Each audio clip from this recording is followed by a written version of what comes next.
తండ్రి అయిన దేవునికి మహిమ కలుగునుగాక. ప్రభువైన యేసుక్రీస్తు వారి నామంలో చేరువచ్చిన మీ అందరికీ నా హృదయపూర్వక అంశముగా మత్తయి సువార్త 7వ అధ్యాయము 2వ వచనాన్ని మనం ధ్యానాంశంగా చదువుకుందాం. మత్తయి సువార్త 7వ అధ్యాయము 2వ వచనం. మీరు తీర్చు తీర్పు చొప్పుననే మిమ్మును గూర్చియు తీర్పు తీర్చబడును, మీరు కొలుచు కొలత చొప్పుననే మీకును కొలవబడును. మీరు తీర్చు తీర్పు చొప్పుననే మిమ్మును గూర్చియు తీర్పు తీర్చబడును, మీరు కొలుచు కొలత చొప్పుననే మీకును కొలవబడును. దేవుడు తన పరిశుద్ధ వాక్యమును మన వినికిడిలో దీవించి ఆశీర్వదించునుగాక. ఆమేన్. చదవబడిన ఈ మాట ప్రభువైన యేసుక్రీస్తు వారు కొండ మీద చేసిన ఆ విలువైన ప్రసంగంలో ఒక భాగం. లోకంలో మానవులైన మనమందరము చేస్తున్న తప్పిదం, ఈరోజు దానిని బట్టి దేవుని దగ్గర నుంచి తెచ్చుకున్న ఉగ్రతను గురించి యేసు ప్రభు అయితే కనుక జాగ్రత్త కోసం చెప్తున్న మాట మళ్ళీ మనం సరి చేసుకోవటం. ఇక్కడ కూర్చున్న మనకు కూడా ఏ మినహాయింపు మాత్రం లేదు. యేసు చెప్పిన ఈ మాట ఈరోజు మనము కూడా అయితే కనుక ఆ పాపంలో మనము కూడా ఉన్నాం, ఆ పొరపాటు మనం కూడా చేస్తున్నాం. ఏమి అనుకున్నప్పుడు లోకంలో మనుషులు ఎన్నుకున్న వాళ్ళకి ఎంతసేపు కూడా తాము మంచోళ్ళు అనిపించుకోవడం కోసం, తాము గొప్పోళ్ళు అనిపించుకోవడం కోసం, మిగిలిన వారికంటే తాము మిన్న, మేమైతే కనుక మంచోళ్ళు అనిపించుకోవడం కోసం చాలా మంది నిజంగానే వాళ్ళు మంచోళ్ళుగా మారితే పర్వాలేదు, వాళ్ళు గొప్పోళ్ళు అయితే పర్వాలేదు, వారు మహోన్నతంగా బ్రతికితే ఏమాత్రం తప్పు లేదండి. కానీ లోకంలో అయితే కనుక ఒక కుట్రపూరితమైన ఒక టెక్నిక్ అయితే ఉందటండి. ఒక గీతను గనక చిన్నదే చేయాలనుకుంటే దాని పక్కన ఒక పెద్ద గీతను గీస్తే మనం గీసిన గీత చిన్నదైపోద్దటండి. ఆల్రెడీ ఒక బోర్డు మీద తెల్లటి బోర్డు మీద అయితే కనుక ఒక గీత ఉందనుకోండి, అందరూ ఆ గీతను చూస్తున్న సమయంలో పక్కనైతే కనుక ఒక పెద్ద గీతను గీస్తే అందరూ కూడా పెద్ద గీతను చూడటం ప్రారంభించి చిన్న గీతను చూడటం మొదలేస్తారట. లోకంలో మనుషులకున్నది ఏంటంటే మనం మంచోళ్ళు అనిపించుకోవాలనుకుంటే పక్కోళ్ళ మీద కనుక ఒక దుమ్మేసిస్తే, వారికి బురదేసిస్తే కనుక ఆ బురదను బట్టి అయితే కనుక మనం గొప్పోళ్ళం అయిపోతాం అనేది చాలా మంది యొక్క నమ్మకం. ఈరోజు ప్రపంచమంతా అంతే. ఈ రోజున ఒకళ్ళ చుట్టూ ఉన్న సమాజం గురించి ఆలోచిస్తే, అది దేశాల మధ్యన గురించి ఆలోచించిన, లేకపోతే కనుక ప్రాంతాల మధ్యన గురించి ఆలోచించిన, మన దగ్గరకు వచ్చిన రాజకీయం అంటారండి. ఆ రాజకీయం అంటే ఏంటంటే తమ తప్పును కవర్ చేసుకోవటం కోసం వెంటనే ఎదుటివాడలో ఉన్న తప్పును వెతకటం ప్రారంభించడం. రష్యా వెళ్లి ఉక్రెయిన్ మీద యుద్ధం చేసి అంతమందిని చంపేస్తుంది అనుకుంటే ఎవరే ఇది న్యాయం కాదురా అని అందరూ అంటున్నారు అనుకోండి, వెంటనే రష్యా అంటే తెలిస్తే వెంటనే అమెరికాను చూసి నీ సంగతి మాకు తెలుసులే, నువ్వు మాత్రం చేయలేదా, మేము చేసింది చిన్న తప్పే, నువ్వు అనుకుంటే కనుక ఇప్పటికే చాలా తప్పులు చేసావు కనుక నువ్వు మాకంటే దొంగవే అంటది. అంటే ఈరోజు ప్రపంచంలో మనిషి ఎలా ఉందనుకుంటే నువ్వు చేసేది తప్పు అని ఎవరైనా చెప్తే వెంటనే నా తప్పుని అంగీకరించడం మానేసి వెంటనే నీ తప్పులు వెతకటమే ఈరోజు మనిషి యొక్క లక్షణం. ఈరోజు ప్రపంచమంతా అలాగే ఉందండి. దానినే ప్రభుత్వాల దగ్గరికి వచ్చినా ప్రతిపక్షాల దగ్గరికి వచ్చినా అంతే కదా. పక్కింటోళ్ళ మధ్యన గొడవలు జరిగిన, ఆడపిల్లల మధ్యన ఒక కనుక వీధి పోరాటం జరుగుతుంది అనుకోండి, నువ్వెంత నేనెంత అనుకున్నప్పుడు మొత్తం వాళ్ళకి ఒకరిలో ఉన్న లోపాలు ఏంటనే సంగతి సహజంగా గొడవ జరిగినప్పుడు తెలుస్తుందండి. నువ్వు అలా చేసావు కదా, నువ్వు ఇలా చేసావు కదా, నీలో లోపం ఉంది కదా, నువ్వు తప్పు చేసావు కదా అని. అన్ని బాగున్నంతసేపు కూడా అందరూ చక్కగా ఉంటారండి. ఎవరన్నా ఎదుటి వాళ్ళలో కనుక తప్పు పట్టి ఇలా చేయొద్దేమో అంటే చాలు, నన్ను చేయొద్దని చెప్పడానికి నీకేంటి హక్కు ఉంది, నువ్వు చేయలేదా అని చెప్పి మొత్తం లిస్ట్ అంతా చదువుతారు. ఇక్కడ కావలసిన దేవుడు అడిగేది ఏంటంటే నీకు అదృష్టం, నీ తప్పుని ఎవరైనా ఎత్తి చూపించి నీకు తెలియక జరుగుతుందేమో, ఒకరు నువ్వైతే కనుక ఒకరు కనుక మత్తులో ఉండిపోయి ఆ సంగతిని గుర్తించలేకపోతున్నావేమో, కాబట్టి నీ పొరపాటు తెలిసినప్పుడు వెంటనే దాన్ని సరిదిద్దుకుంటావు అన్న ఉద్దేశంతో ఎవరో ఒకరి చేత నీ తప్పు దేవుడు చెప్పిస్తాడు. నీకంటే గొప్పలే చెప్పకలా, నీకంటే చిన్నోళ్ళు కూడా కొన్ని సందర్భాల్లో నువ్వు చేసే తప్పునైతే కనుక చెప్పచ్చు. బిలామనుకునే ప్రవక్త ధనాపేక్షతో కళ్ళు మూసుకుపోయి చేయకుండా పని చేయటానికి వెళ్లకుండా త్రోవలో వెళ్ళిపోతుంటే అతను ఎక్కి వెళుతున్న గాడిద బిలాము యొక్క తప్పునైతే కనుక ఎత్తి చూపించిందట. ఇక్కడ కావలసింది ఏంటంటే ఎవరు చెప్పారని కాదు, ఒకళ్ళు నేను చేసేది తప్పైతే కనుక అది లోకం దృష్టిలో కలిగి నేనైతే గదమాయించి అంటారు కదా, ఒకవేళ వాళ్ళని భయపెట్టి బెదిరించి నేను గెలవటం కాదు, కానీ నేను చేసేది పొరపాటు అయితే కనుక ఆ దేవుని దృష్టిలో నేరమైతే చాలా పెద్ద ప్రమాదంలో పడతాన్న సంగతి మనుషులు గుర్తెరగాలి. ఒకవేళ నీకు తప్పు తెలియదేమో, నువ్వు వెళ్ళిపోతుంటే కనుక నీకు చెప్పినప్పుడు వెంటనే అవునా నాకు తెలియక తప్పు జరిగిందని చెప్పి ముందు ఒప్పేసుకోవటం మనుషుల కోసం కాదండి. ఏదో మనుషుల దగ్గర నీ అహం ఏదో తగ్గిందని మాత్రం అనుకోవద్దు, వారి ముందు నాకేదో నష్టం కలిగిందని అనుకోవద్దు, కానీ దేవుడే నాకు చెప్పాడేమో ఆ దేవుని దృష్టిలో మాత్రం నేను హితంగా ఉండాలనుకుంటే నా తప్పునైతే కనుక నేను సరి చేసుకోవాలి, పొరపాటు జరిగిందనుకుంటే క్షమాపణ కోరుకోవాలి, అది ఎవరికైతే కనుక అన్యాయం జరిగిందో ఆ వ్యక్తికి అయితే కనుక నష్టపరిహారం చెల్లించుకోవాలనుకున్న మంచి ఒకరికి పెద్ద మిస్టేక్ అయితే కనుక ఇదే. ఏమి అనుకున్నప్పుడు ఆ 7వ అధ్యాయం మొదటి వచనం చదువుతున్నాను చూడండి. మీరు తీర్పు తీర్చకుడి, అప్పుడు మిమ్మును గూర్చి తీర్పు తీర్చబడదు. ఎంతసేపు కూడా ఎదుటివాడు చేసే ప్రతి పనిని చాలా మంది ఎవాల్యుయేట్ చేస్తూ ప్రయత్నిస్తారని. అంటే వాళ్ళు చేసింది మంచా చెడా, ఇలా చెయ్యొచ్చా లేదా, వారు ఎలాంటి వారు, ఎంతసేపు తమ్ముని గురించి ఆలోచించరు. గురువింద తనకున్న మచ్చను గుర్తించకుండా అవతల వారి మీద నేరాలను మోపుతున్నట్లుగా ఈరోజు మన కంటిలో ఉన్న దూలం నుంచగా ఎదుటివాడి కంటిలో ఉన్న నులుసును వెతికే రకాలు మనం. తప్పు జరుగుతున్నా నేనే పెద్ద దొంగనని తెలిసి కూడా ఎదుటివాడు తప్పులు వెతకగలిగే గొప్ప స్థితి మనుషులకే ఉంటుందని. ఎంతసేపు కూడా పక్కోడికి తీర్పు తీర్చడం. నీకెవరు చెప్పారు? ఎదుటివాడు నిలుచున్నాడా పడిపోయాడా నువ్వెవరో చెప్పడానికి? అతని దేవునికి ఇష్టంగా ఉన్నాడా దేవునికి దూరమయ్యాడా నువ్వెవరో చెప్పడానికి నీకెవరిచ్చారు హక్కు? నువ్వు వెలిచూపును బట్టి కాక న్యాయమైన తీర్పు తీర్చని అన్నాడు. అలా తీర్పులు తీర్చడం ప్రారంభిస్తే చివరికి యేసుప్రభును కూడా ఆనాటి వారు దొంగ అన్నారు. యేసుప్రభు వారు కూడా చివరికి త్రాగుబోతూ వ్యభిచారిన ముద్ర వేశారు ఆయనకి. యేసుప్రభు వారు కూడా తిండిపోతున్నారండి, త్రాగుబోతు కింద లెక్కించారు ఆయన్ని. నువ్వు గనక ఒకళ్ళు ఎదురువాడు కనుక తీర్పులు చెప్పడం ప్రారంభిస్తే అలా చేయొచ్చా, ఇలా చేయకూడదు కదా, ఇలా మాట్లాడకూడదు కదా, అక్కడికి వెళ్ళకూడదు కదా. లోకంలో చాలా మంది అండి నీతులు ఎదుటివాడికి మాత్రం తెగ చెప్తూ ఉంటారు తప్ప ఆ నీతిని తమ దగ్గరకు వచ్చినప్పుడు మాత్రం ఎవరో పాటించరు. నువ్వు ఎదుటివాడికి చెప్తున్నావు, ఇంతకీ నీ స్థితి ఏంటి? నీ స్థితి ఏంటి? దేవుడైతే కనుక నిన్ను ప్రశ్నించే విధమైతే కనుక అదే. అందుకని నీకేం తెలుసని తీర్పు చెప్తున్నావు? ఎవరిని గురించి అయినా కానీ, మంచి అయినా కానీ చెడు అయినా కానీ. ఒక వ్యక్తిని మంచోడిని చెప్పడానికో ఒక వ్యక్తిని చెడ్డోడిని చెప్పడానికో నువ్వైతే కనుక తగుదనమా అంతా తయారైపోతున్నావు కదా. ఎవరిచ్చారు నీకు ఈ హక్కు? లేకపోతే కనుక ఎక్కడి నుంచి వచ్చింది ఈ సోర్స్? చూసావా నువ్వు దగ్గరుండి? ఒక వ్యక్తిని గురించి అయితే కనుక అంత చెడుగా నువ్వు మాట్లాడుతున్నావు అనుకుంటే తెలుసా వారి పరమార్థం ఏంటో తెలుసా? ఎందుకు ఆ పని చేశారో, దాని వల్ల వచ్చే ఫలితం ఏంటో, ఇది ఇందులో దేవుని చిత్తం ఏంటో నీకని తెలుసా? కనుక వెంటనే ఏదో తామేదో పెద్ద నీతిమంతులమైనప్పుడు ఎదుటివాడికి తీర్పు తెచ్చే స్థాయి తమకున్నట్టు చాలా మంది అయితే కనుక తొందరపడతారని. అందుకనే ఈ రోమీ రాసిన పత్రికలో పౌలు గారి ద్వారా దేవుడు చెప్తున్నాడు, తీర్పు తీర్చు మనుషుడా, నువ్వెవ్వడమైనా సరే నిరుత్తరుడు, చాతకాని వాడు గుర్తుపెట్టుకో. ఎందుకంటే ఏ విషయంలో ఎదుటివాడికి తీర్పు తీరుస్తున్నావో ఆ విషయంలో ముందే నువ్వు నేరస్తుడు. ఎందుకంటే ఎవరంటారు కదా, ఎదుటివాడి వైపు ఏలెత్తు చూపిస్తే, ఇలా చూపిస్తే నువ్వు తప్పు చేసావని చెప్తానంట 3 వేళ్లు మన వైపే చూపిస్తాయట. ఎదుటివాడు ఒక తప్పు చేస్తాడేమో, మనమైతే కనుక అంతకంటే దారుణం 3 రెట్లు ఎక్కువ చేస్తాం. కానీ నోరుంది కదా మనకి, ఎదుటివాడిని అయితే కనుక భయపెట్టి బెదిరించగలిగే నోరుంది. ఆ పెద్ద నోరు చెత్తితే కనుక అవతల వాడిది నేరమని నిరూపించి మన మీద పరిశుద్ధులు అన్నట్టుగా మాట్లాడటానికి చాలా మంది ప్రయత్నిస్తారని. అందుకని యేసువారు అయితే కనుక ఇక్కడ ఖచ్చితంగా చెప్తున్న మాట ఏంటంటే, మీరు తీర్పు తీర్చకండి, ఎదుటివాడి గురించి మాట్లాడకండి. మీ కళ్ళ ముందు ఏదైనా కనపడినా గానీ ఆ వ్యక్తి చేయకుండా పని చేస్తారనే సంగతి మీకు తెలిసినప్పుడు మీరు ఒక పని చేయండి, ప్రభు అలాంటి పొరపాటు మాత్రం నాకు మాత్రం రానివ్వద్దు, నేను చేయకుండా తప్పించుకునే అవకాశం చూడు. అంత గొప్పోడు కూడా అయితే కనుక ఆ పొరపాటు చేసి ఎంత ఇబ్బంది పడ్డాడు. దావీదంతటి వాడు పొరపాటు చేస్తే, పొరపాటు చేసి నేను చేయలేదనుకున్నారు, అతనికి అర్థం కావట్లా. నేను రాజును కదా, ఏదైనా చేయొచ్చు అనేది ఆయనకు ఉద్దేశం.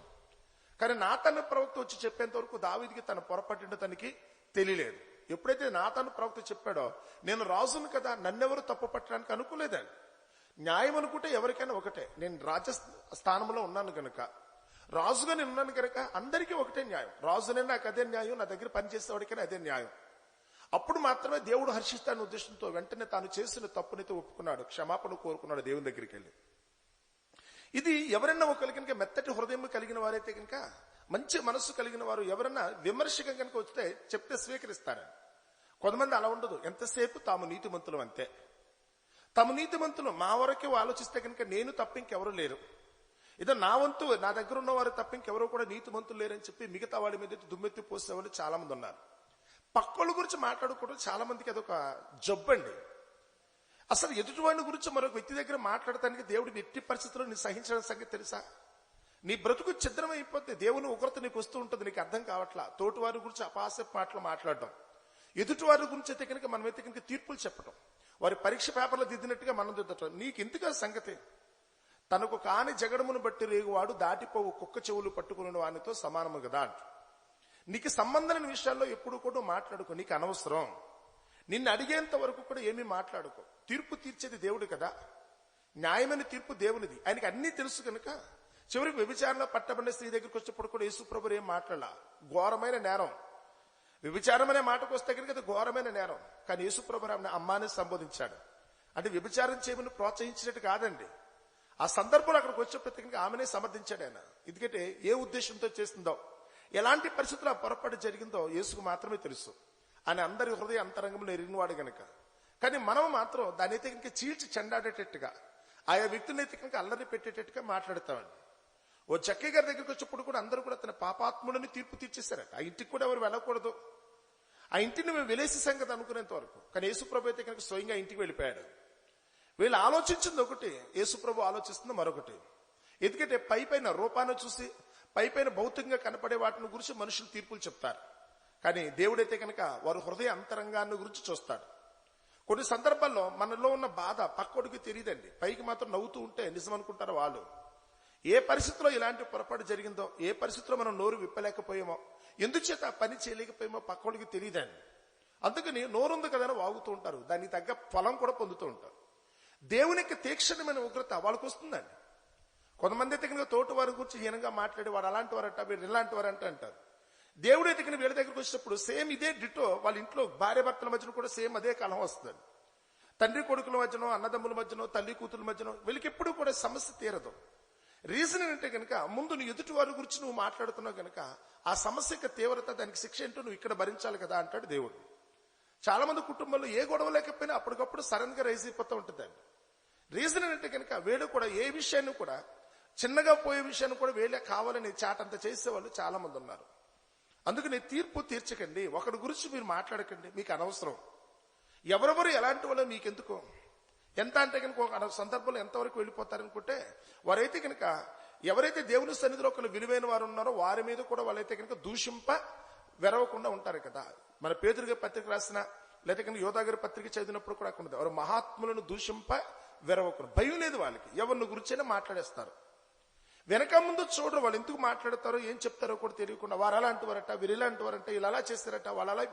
అవన్నీ నీకెందుకు, అవన్నీ నీకెందుకు? నీ ఇంట్లో నీ భర్త గురించి నువ్వు చూసుకున్నావా? నీ భార్యను గురించి నీకు అవగాహన ఉందా? నీ బిడ్డలు ఏం చేస్తున్నారో, నీ బంధువులు ఏం చేస్తున్నారో, నీ అన్న తమ్ములు ఏం చేస్తున్నారో నీకు అవగాహన ఉందా? వీళ్ళెవరు కూడా ఎన్నో పొరపాట్లు చేస్తున్నా వాటి గురించి మనం ఆలోచించకుండా పక్కింటోళ్ళ గురించి ఆలోచించుకోవటం మనకు బాగా అలవాటు అయిపోయిందండి. అందుకని ఇక్కడ హెచ్చరికగానే ఆయన చెప్తున్న మాట ఏంటంటే, మీరు తీర్పు తీర్చకండి, అప్పుడు మిమ్మును గురించి తీర్పు తీర్చబడదు. మీరు కనుక ఎదుటి వరకు తీర్పు తీర్చట్లోకి వెళ్ళారనుకోండి, వారు అలాంటి వారంటే ఇలాంటి వారంటే మీరు అది చేశారన్నారు అనుకోండి, దేవుడు కూడా మిమ్మల్ని ఇలాగే మాట్లాడతారు. ఎవరో కాదు, నీ కొడుకు కూతురే నీతో అలా మాట్లాడతారు, నీ భర్త భార్య అలాగే మాట్లాడతారు, నీ అన్నదమ్ములనే వచ్చి నీకు అలాగే చెప్తారు. ఒకసారిగా నువ్వు కూడా షాక్ అవుతుంది, ఇంత గొడవ నేనే తప్పు చేయలేదు కదా, నేనేదో సరదాగా అన్నాను కదా ఇంత చేశారని. పక్కోళ్ళు కూడా అలాంటి వాళ్ళేనండి, బయట వాళ్ళు కూడా అలాంటి వాళ్ళండి. చిన్న విషయాన్ని మీరే కావాలనుకో చెప్పి పెద్ద చేసేస్తున్నారు. లేని దాన్ని అయితే కనుక అది గోటుతో పోయేదానికి గొడ్డల వరకు అన్నట్టుగా కావాలని మీరే రభస చేసేస్తున్నారు. లోకంలో రాజకీయం అంటే కనుక అదేనండి, ఏమీ లేదని పెద్ద చేయటమే. ఎప్పుడు కూడా మనుషులు అయితే కనుక భయానక వాతావరణంలో ఉంచటమే. ఏదో జరిగిపోతుందన్న భయానక వాతావరణం సృష్టిస్తే కనుక బాబోయ్ అని చెప్పి మనుషులందరూ కూడా ఆందోళనకరంగా ఉండాలనేదే. ఈరోజు ఎప్పుడు కూడా కొంతమంది తగులు పక్కోళ్ళకి ముళ్ళు పెట్టడం, వారు ఎలా అంట, వీరెలా అంట, నిన్ను గురించి మాట్లాడితే అప్పుడు ఏమవుతుందో తెలుసా? నీకే కనుక ఒక పరిస్థితి వస్తే కనుక నువ్వు తట్టుకునే శక్తి ఉంటుందా? ఇప్పుడు నిన్ను గురించి కూడా మాట్లాడితే యేసుప్రభు ఒక మాట అంటాడు, పచ్చి మానుకే ఇలాగో చేస్తే ఎండిన మానికి ఇంకేం చేస్తారో కదా అని. తప్పులేని యేసుప్రభు వారి మీద ఎన్నో నిందలేశారని. మరి ఒళ్ళంతా మరికి పట్టుకున్న మన దగ్గరికి వస్తే ఇంకెన్ని నిందలు వేస్తారో ఒకసారి ఆలోచించండి. అందుకని తీర్పు తీర్చకండి, అప్పుడు మీకు తీర్పు తీర్చబడదు. ఎందుకంటే మీరు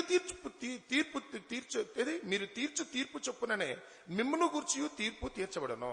మీరు ఏం చేస్తే కనుక, మీరు ఎదుటివాడి ఎలా మాట్లాడితే ఇప్పుడు అదే పరిస్థితి మీకు కూడా వస్తుంది. మీరు ఎదుటివాడి కాపురంలో కనుక కలగజేసుకున్నారు అనుకోండి, దేవుడు మీ కాపురంలో కలగజేసుకుంటాడు. ఆయన ఎదుటివాడి కుటుంబ విషయాలు మీరు కలగజేసుకుని వాళ్ళ గురించి మాట్లాడుతున్నారు అనుకోండి, మీ కుటుంబంలో కూడా సేమ్ పరిస్థితి వస్తుందండి. అన్నదమ్ముల మధ్యనో అక్క చెల్లెల మధ్యన మీరు అనవసరంగా దూరిపోతున్నారు అనుకోండి, మీ దగ్గరికి వచ్చినప్పుడు కూడా సేమ్ డిటో. దేవుడు మాత్రం న్యాయవంతుడండి. ఆయన ఎలా అనుకున్నప్పుడు చక్కగా మాట చెప్పారు కదా, మీరు కొలుచు కొలత చొప్పుననే మీకును కొలవబడును. మీరు ఏదిస్తే అది పుచ్చుకుంటారు, మీరు ఏది విత్తితే అది కోసుకుంటారు, మీరు కొలిచేదే మీ దగ్గరికి వస్తుంది కదా. ఈ సంగతి మనకు తెలుసా? ఎందుకు వస్తుందో నాకు ఈ శోధన, నేను ఏమన్యాయం చేయలేదమ్మా అంటున్నారు చాలా మంది. ఇంతకీ మీరు తెలియకుండా నోటు మాటే కదా ఉద్దేశంతో మీరు పలికిన పలుకులండి తెలుసా? మీరు పలికినప్పుడు ఎలా అయింది తెలుసా? ఆ పలికిన పలుకులలో ఎంతమంది వేదన పడుతున్నారో తెలుసా? ఎన్ని కుటుంబాలు ఎత్తికనికి చిచ్చు కలుగుతుందో, ఎన్ని కాపురాలు కూలిపోతున్నా మీకు తెలుసా?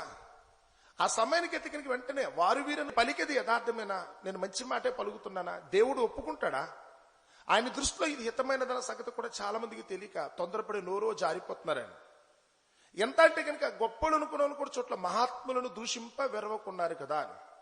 దేవుని దృష్టిలో గొప్పోళ్ళు ఎవరైతే ఉన్నారో వారిని కూడా దూషించే పరిస్థితి వస్తుందంట. గొప్పోళ్ళు అనుకున్న వాళ్ళు కూడా చివరికి యేసుప్రభుని ఒక తాగుబోతూ తిరిగిపోతున్నారండి. ఆయన సుంకరి లేకపోతే సమరయుడు లేకపోతే కనుక వ్యభిచారి కదా అని కూడా ముద్ర వేశారట. చివరికి ఆయన తీర్పులు కూడా అలాగే తీర్చారండి. వాళ్ళైతే ఒక బందిపోటు దొంగ అన్నారు, యేసుప్రభుని తీసుకెళ్లి సిలువకి ఎక్కిచ్చేస్తారు. లోకంలో మనుషులు కదా, నోరుంది కదా అని.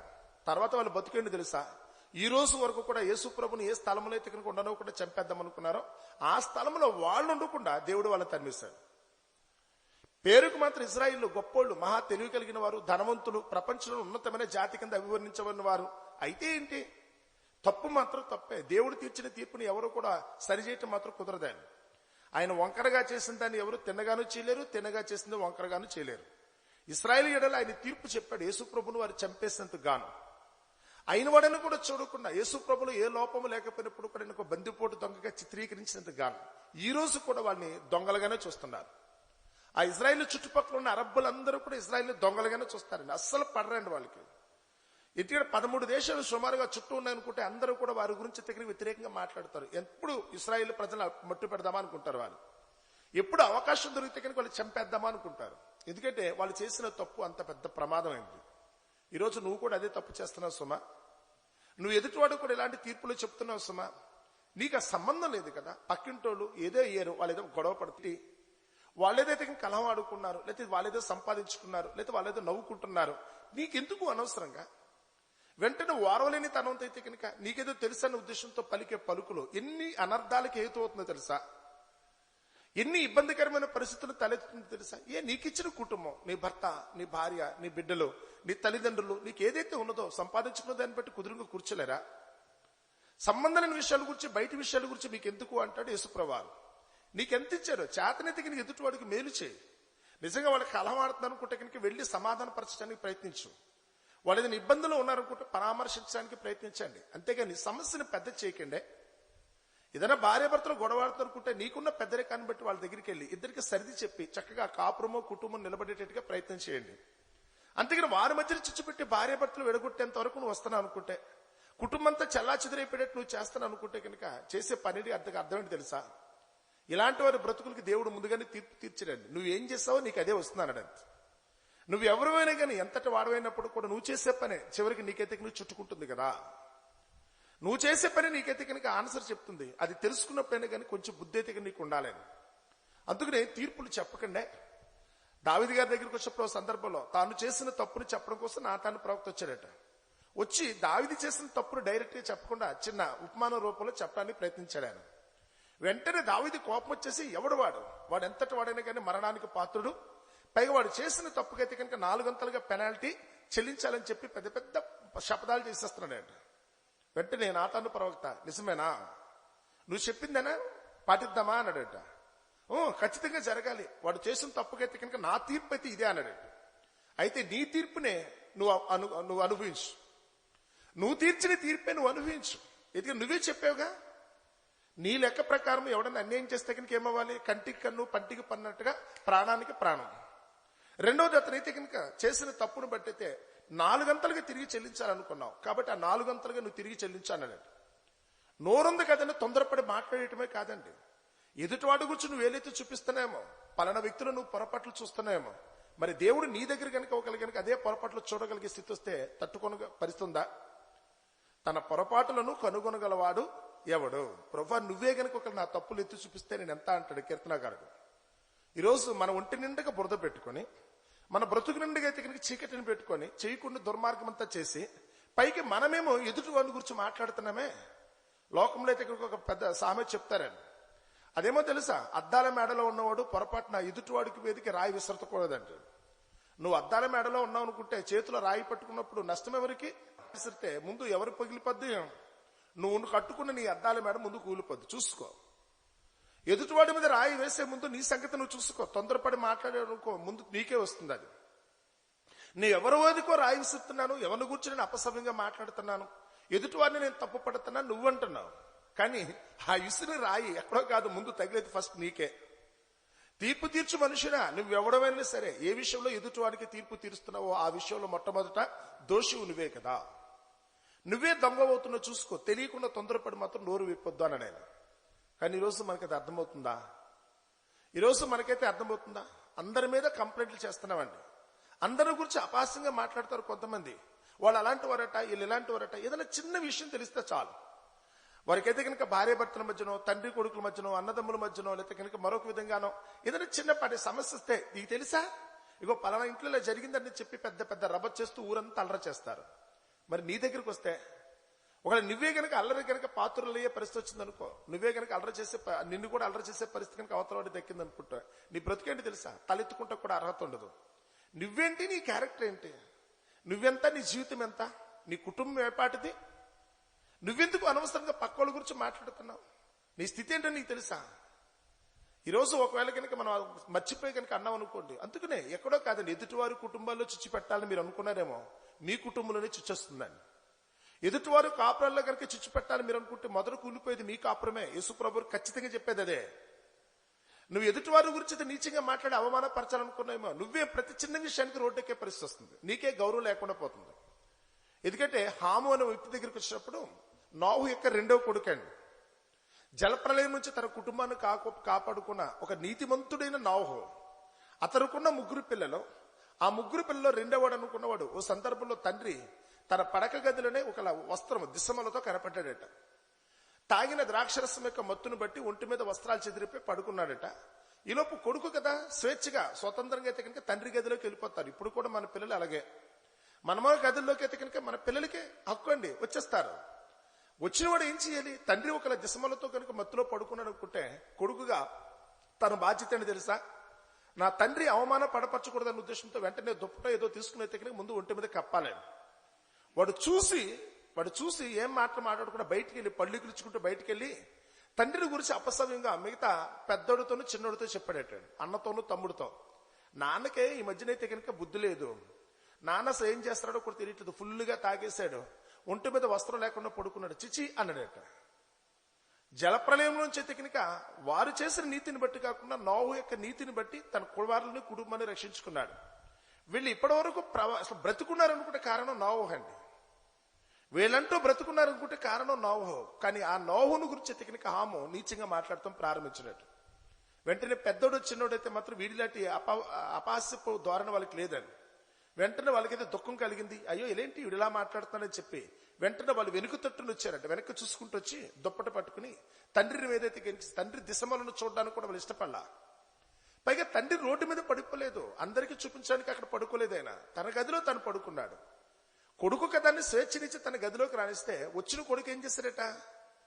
అలాగే మనం బ్రతుకునుకున్నప్పుడు మనకు ప్రవేశం ఉంటుందండి, మన కుటుంబం అంటుంటుంది. మీకెన్ని ఎవరి గురించి మీరు చెడుగా మాట్లాడుతున్నారు, వారికుంటూ వ్యక్తిగతమైన జీవితం ఉంది.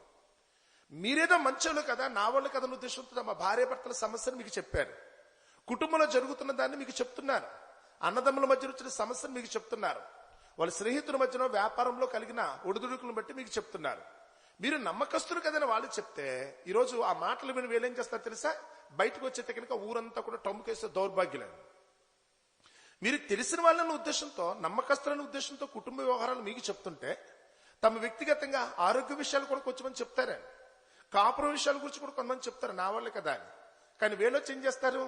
వెంటనే దాన్ని అయితే కనుక కడుపు పోయి మొత్తం ఆ రహస్యాన్ని అంతటా కూడా బయట పెడతాడు. పరును గుట్టు బయట పెట్టే దౌర్భాగ్యులు. ఎప్పుడైతే కనుక ఇలా అల్లరి చేస్తారో, ఇదేంటిది నేను నమ్మి కదా ఈ మాట చెప్పాను, నా ఇంట్లోకి రానిచ్చినందుకు గాను, నా బ్రతుకులోకి రానిచ్చినందుకు గాను, నా గుట్టు కూడా చెప్పినందుకు గాను చివరికి చేసేది ఇదా? ఇలా మనుషులే దున్నపోతులకు చెప్పి చాలాసార్లు మనం బాధపడే పరిస్థితి వస్తాయి. మన దగ్గరేమో ఎంతో హితంగా ఉంటారు, కానీ మనం చెప్పిన విషయాలు అయితే కనుక బయటికి వెళ్ళి కనుక మరొకరికి అపసవ్యంగా చెప్తారు. చాలా మంది దుఃఖపడుతూ ఉంటారు, ఇలా చూస్తారని నేను నమ్మి ఇలా చెప్తే కనుక ఇలా జరిగింది కదా అని. అందుకని దేవుడు ఏమన్నా తెలుసా, నమ్మొద్దు. ఎక్కువ మంది ఈరోజు హాములే ఉన్నారు. ఈ లోకమంతా కూడా ఈ రోజు అయితే కనుక ఇలాంటి దుష్టులతో నిండిపోయింది, అపహాసకులతో నిండిపోయింది. అందుకని ఎవరికి చెప్పకండి. స్నేహితుని యందు నమ్మిక ఉంచవద్దు, ముఖ్య స్నేహితులను కూడా నమ్ముకోవద్దు. చివరికి మీ కౌగుట్లోకి వచ్చిన వారి ఎడలు కూడా మీ పెదవుల ద్వారా మనకు కాపు పెట్టండి అని మీరు నమ్మకండి. ఎందుకంటే ఇదంతా కూడా ఒట్టి బోగస్. ఎంతసేపు తాము గొప్పలు అనిపించుకోవడం కోసం పక్కోళ్ళని అయితే కనుక వాళ్ళు బురదేసేసే పరిస్థితి. నేను ముందే చెప్పాను కదా, ఆ చిన్న గీత కనపడకూడదు అనుకుంటే పెద్ద గీత పెట్టేయాలి. వీళ్ళకి ఏమీ లేకపోయినప్పుడు కూడా, వీళ్ళు దౌర్భాగ్యమైన బ్రతికైనప్పుడు కూడా తామేదో గొప్పలు అని చెప్పుకోవడం కోసం పక్కోళ్ళ మీద బురదేయటం అనేది ఈరోజు చాలా మందికి అలవాటు అయిపోయిందని. నమ్మి చెప్తే కనుక, నమ్మి తమ కుటుంబానికి ఇంట్లోకి రానిచ్చిన వాళ్ళు చాలా మంది ఇబ్బంది పడిన వాళ్ళు ఉన్నారని. వారి ఇంట్లోకి వచ్చేటప్పుడు జరుగుతున్న విషయాలు చూడడం, వారి కుటుంబంలో భార్య భర్తలు ఏం మాట్లాడుకున్నారో చూడడం, తండ్రి కొడుకులు ఏం మాట్లాడుకున్నారు తెలుస్తుంది కదా. ఇంట్లోకి వచ్చినందుకు గాను అయిన వాళ్ళని రానిస్తే వాళ్ళని రాని అల్లరి చేస్తారు. అందుకని కొంతమందిని గుమ్మం దగ్గర నుంచి తప్ప బయట లోపల కూడా పొరపాటున రానివ్వకూడదని హాము ఎప్పుడైతే కనుక పని చేశాడో నోహు లేచిన తర్వాత చెప్పాడట. ఈ హాము అతని పిల్లలు సంతతి అంతా కూడా ఇది ఏమవుతారట, కనాను దాసులు అవుతారు కదా. ఎదుటి వారి గురించి ఇలాంటి హీనమైన మాటల పలికి అల్లరి చేసే వాళ్ళు ఎవరెత్తున్నారో వాళ్ళు ఎప్పుడు కూడా గొప్పడుగా పేరు తెచ్చుకోరారు. వాళ్ళు ఎప్పుడూ కూడా నమ్మరు, వాళ్ళని దగ్గర కూడా రానివ్వరు. తోటి వారి గురించి అపాసం చేసి మాట్లాడేవాళ్ళు. నువ్వు అపాసం చేసి మాట్లాడుతున్నప్పుడు వింటారు, కానీ రేపటి దినాన్ని నువ్వు వచ్చినప్పుడు ఏం చేస్తావు తెలుసా? అమ్మో వీడి నోట్లో ఇదంటారు కదా, నిజం దాగదు కదా, వీడి నోట్లో నువ్వులు గింజకూడైతే నానదు, వెంటనే కక్కేస్తాడు, వీడి అందరికీ చెప్పేస్తాను ఉద్దేశంతో నువ్వు రాగానే వాళ్ళు సైలెంట్ అయిపోతారు. వీళ్ళెంతవరకు నీతో ఎక్కువ మాట్లాడరు, తమైతే కనుక దూరంగా ఉండిపోతారు. రీజన్ ఏంటంటే నీకు చెప్పినా దాన్ని అయితే కనుక మరొక విధంగా నువ్వు అవమానకరంగా మార్చేస్తావు ఉద్దేశంతో. అందుకనే ఇక్కడ దేవుడు చెప్తున్న మాట, ప్రభువైన యేసుక్రీస్తు వారు ఎవరైతే అలాంటి ప్రవర్తన అవుతున్నారో వారికి హెచ్చరికగానే చెప్తున్నాడు. రెండోది మనకు కూడా జాగ్రత్త కూడా చెప్తున్నాడు, నువ్వు ఎప్పుడు కూడా నీ గుట్టును పొరపాటును కూడా బయట పెట్టొద్దు. పరును గుట్టు బయట పెట్టొద్దని నీకు హెచ్చరిక. రెండోది అయితే కనుక అదే సమయంలో నువ్వు కూడా ఎవరికి చెప్పకో. నమ్మలేని లోకం కదా ఈరోజు లోకంలో ఉన్న మనుషుల గురించి ఆలోచించినప్పుడు ఏ ఒక్క వ్యక్తిని కూడా పరిపూర్ణంగా నమ్మగలిగే స్థితి ఈరోజు మనకి లేదని. అందుకని నేను చెప్తున్నమాట, మీరు తీర్పు తీర్చకండి.